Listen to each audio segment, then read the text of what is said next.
చంద్రబాబు కన్నా మోడీ గారు పవన్ కళ్యాణ్ వాల్యూ ఎక్కిస్తున్నారు. ఏమి వాల్యూ లేదు, గడిది గుడ్డు లేదు. మన అన్నాడు కదా, ఏంటి కాశీకి వెళ్తున్నావా, హిమాలయాలకు వెళ్తా అంటే రాజకీయాలకు సన్యాసం తీసుకుంటున్నావా అని ఇండైరెక్ట్ గా సెటైర్ వేసాడు. వాళ్ళు అట్లా చెప్పట్లేదు సార్, దేవుళ్ళ కనపడుతున్నారు కాబట్టి మోడీ గారే దేవుడు అనుకుంటున్నారు కదా, దేవుడు ఇంకో దేవుని వీళ్ళు అనుకోవాలి, వీళ్ళు పూసుకోవాలి. అదే ఆయన చాలా సెటైర్ గా అన్నాడు, ఏంటి హిమాలయాలకు వెళ్తున్నావా అని. ఆ సెటైరే అర్థం కాల, చెప్పిన పని చేయట్లేదు వీళ్ళకి. ఆయన చెప్పిన సెటైర్ అర్థం కాల, చాలా నెమ్మదిగా అంటించాడు, చొరకేసాడు.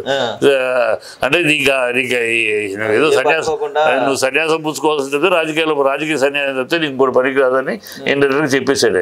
అది అర్థమైపోయింది. ఆయనే మేధావి. ఈ వేషాలు, ఈ డ్రామాలు ఎంతసేపు వీళ్ళకి అర్థం కాల. వీళ్ళు అర్థం కాదు, ఎందుకంటే వీళ్ళకి జ్ఞాన సంపన్నులు, జ్ఞాన శూన్యులు కదా వీళ్ళు, మూర్ఖులు కదా వీళ్ళు, అర్ధజ్ఞానులు కదా వీళ్ళు, అజ్ఞాన సంతతి కదా వీళ్ళు. వీళ్ళకి ఎందుకు అర్థం అవుతుంది? అర్థం అవ్వదు వీళ్ళకి అర్థం అవ్వదు. ఈ కర్మ, ఈ ఆంధ్ర రాష్ట్రానికి ఈ దరిద్రం తప్పదు. ఎందుకంటే ఎన్నికలు, ప్రజాస్వామ్య ఎన్నికలు మళ్ళీ 5 ఏళ్ళు. ఇన్ని మాట్లాడుతుంటే నెక్స్ట్ టార్గెట్ మీరు నేనైతాం సార్. రెడ్ బుక్ లో రెడ్ బుక్, ఎర్ర బుక్ ఏమైనా పెట్టుకోలేదు. ఇది నిజం, నగ్న సత్యం, ఇది పచ్చి నిజం.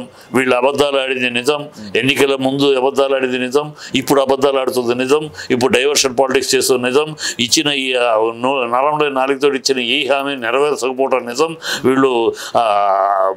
వీళ్ళ ప్రభుత్వం అబద్ధాల ప్రభుత్వం, వీళ్ళ అరాచక ప్రభుత్వం. రెడ్ బుక్ అని చెప్పి అందరినీ అరాచకంగా చేయటం అరాచక ప్రభుత్వం, అవినీతి ప్రభుత్వం, అసహ్యమైన ప్రభుత్వం, జిగుత్సాకరమైన ప్రభుత్వం, ఏ అంతు పొంతు లేని అనర్థాలకి దారితీసే ప్రభుత్వం.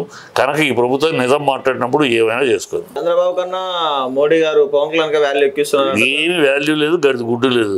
మన అన్నాడు కదా, ఏంటి కాశీకి వెళ్తున్నావా, హిమాలయాలకు వెళ్తా అంటే రాజకీయాలకు సన్యాసం తీసుకుంటున్నావా అని ఇండైరెక్ట్ గా సెటైర్ వేసాడు. వాళ్ళు అట్లా చెప్పట్లేదు సార్, దేవుళ్ళ కనపడుతున్నారు కాబట్టి మోడీ గారే దేవుడు అనుకుంటున్నారు కదా, దేవుడు ఇంకో దేవుని వీళ్ళు అనుకోవాలి, వీళ్ళు పూసుకోవాలి. అదే ఆయన చాలా సెటైర్ గా అన్నాడు, ఏంటి హిమాలయాలకు వెళ్తున్నావా అని. ఆ సెటైరే అర్థం కాల, చెప్పిన పని చేయట్లేదు వీళ్ళకి. ఆయన చెప్పిన సెటైర్ అర్థం కాల, చాలా నెమ్మదిగా అంటించాడు, చొరకేసాడు. అంటే ఏదో సన్యాసం, నువ్వు సన్యాసం పుచ్చుకోవాల్సింది రాజకీయ సన్యాసం చెప్తే నీకు ఇంకోటి పనికి రాదని ఇండైరెక్ట్ చెప్పేసాడు. అది అర్థమైపోయింది. ఆయనే మేధావి. ఈ వేషాలు, ఈ డ్రామాలు ఎంతసేపు వీళ్ళకి అర్థం కాల. వీళ్ళు అర్థం కాదు, ఎందుకంటే వీళ్ళకి జ్ఞాన సంపన్నులు, జ్ఞాన శూన్యులు కదా వీళ్ళు, మూర్ఖులు కదా వీళ్ళు, అర్ధజ్ఞానులు కదా వీళ్ళు, అజ్ఞాన సంతతి కదా వీళ్ళు. వీళ్ళకి ఎందుకు అర్థం అవుతుంది? అర్థం అవ్వదు వీళ్ళకి అర్థం అవ్వదు. ఈ కర్మ, ఈ ఆంధ్ర రాష్ట్రానికి ఈ దరిద్రం తప్పదు.